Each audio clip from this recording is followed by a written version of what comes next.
Baiklah, di sini saya akan menunjukkan presentase pada bab keempat dengan judul Negara dan Konstitusi. Baik, yang pertama pendahuluan. Negara merupakan salah satu bentuk organisasi yang ada dalam kehidupan masyarakat.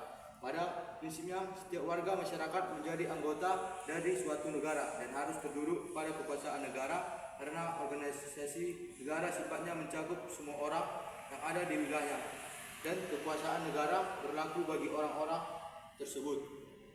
Sebaliknya, negara juga memiliki kehidupan bernegara dan pemerintahan ada di dalamnya.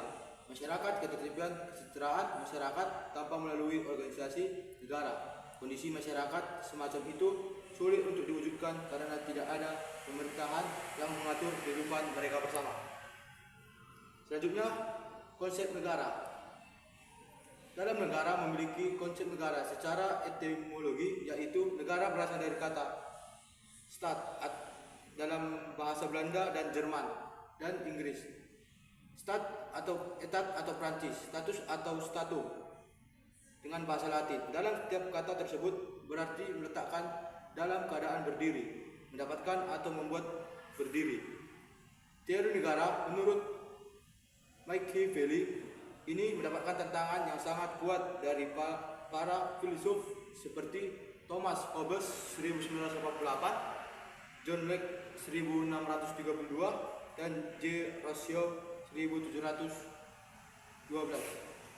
Aristoteles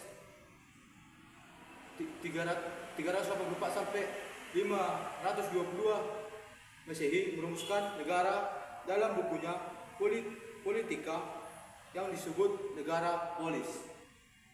Saat itu masih dipahami dengan suatu wilayah terkecil dalam pengertian permusyawaratan atau ekselisia. Oleh karena itu, Aristoteles mengartikan keadilan merupakan warga negara. Selanjutnya, unsur-unsur dalam negara. Unsur-unsur dalam negara ada beberapa pengertian negara sebagai tersebut. Di atas kita dapat mengidentifikasi beberapa unsur negara menurut para ahli Dik B. Arif 2014. Unsur-unsur terbentuknya negara sebagai berikut. Yang pertama, unsur konstitutif, yang artinya unsur pembentukan yang harus dipenuhi agar terbentuknya negara. Unsur ini terdiri dari atas rakyat, misalnya pemerintah yang berdaulat, dan yang terakhir unsur deklaratif. Unsur ini yang sifatnya menyatakan bukan mutlak yang harus dipenuhi. Unsur ini terdiri dari tujuan negara, adanya konstitusi dan pengakuan. Selanjutnya, sifat negara. Dalam negara sebagai salah satu bentuk organisasi mempunyai kekuasaan dan sifat yang berbeda-beda dan organisasi lainnya. Negara memiliki sifat-sifat khusus sebagai manifestasi dan kedaulatan yang dimiliki yang hanya terdapat pada negara saja dan terdapat pada asosiasi atau organisasi lainnya. Seperti yang pertama, sifat memaksa, yaitu bahwa negara mempunyai kekuatan fisik secara legal atau tercapainya ketertiban di dalam masyarakat. Yang kedua, sifat monopoli, berasal dari kata mono yang artinya penguasa. Jika sifat monopoli dikaitkan dengan negara, suatu hak tinggal yang dilakukan negara untuk berbuat atau menguasai sesuatu kepentingan dan tujuan bersama. Dan yang terakhir, sifat mencakup, yang artinya semua, berarti peraturan perundang-undangan yang berlaku, misalnya keharusan membayar atau untuk semua orang tanpa terkecuali.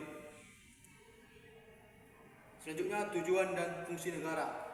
Dalam negara mempunyai tujuan. Yang pertama, tujuan menunjuk pada ide cita-cita, sedangkan fungsi pada pelaksanaan dari cita-cita. Dalam kenyataan mengenai tujuan negara ini, beberapa ahli telah mengungkapkan pendapatnya yang beragam. Antara lain, menurut para ahli, Roger Soltau menyatakan bahwa tujuan negara adalah memungkinkan rakyatnya berkembang secara dalam menyelenggarakan daya cipta sebebas mungkin.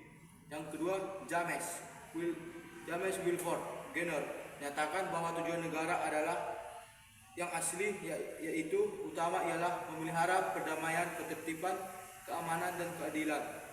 Dan ada juga fungsi negara itu. Yang pertama fungsi esensial, yaitu fungsi yang diperlukan demi kelanjutan negara yang meliputi pemeliharaan angkatan perang dan angkatan kepolisian untuk menanggulangi kejahatan. Dan yang terakhir, menurut Lawyer Vernon mengukuhkan bahwa fungsi negara ialah menciptakan syarat-syarat dan penghubungan yang memuaskan dan konstruktif bagi semua warga negara.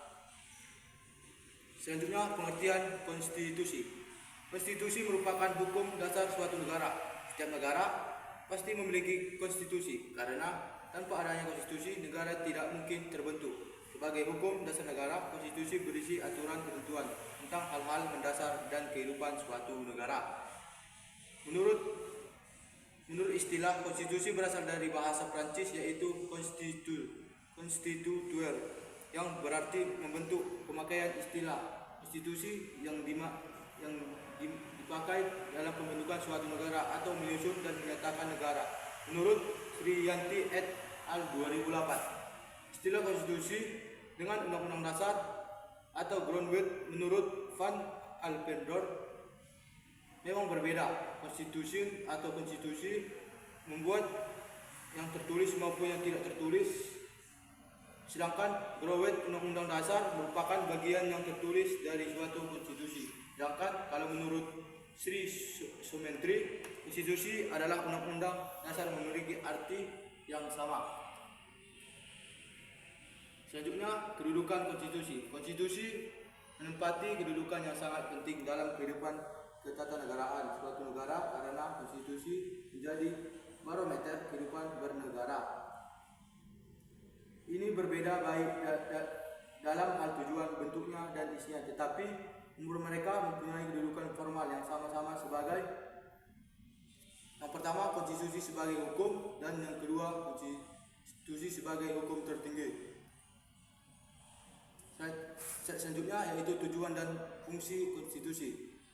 Berkaitan dengan tujuan dan konstitusi, menurut Mu'arif Haurio menyatakan bahwa tujuan adalah untuk menjaga keseimbangan dan ketertiban dan kekuasaan dan serta kebebasan.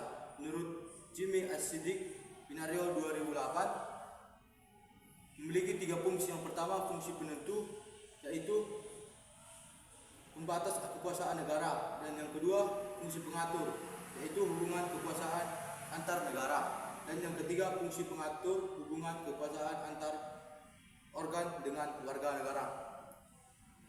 Sekianlah presentasi pada bab 4. Sekian dan terima kasih.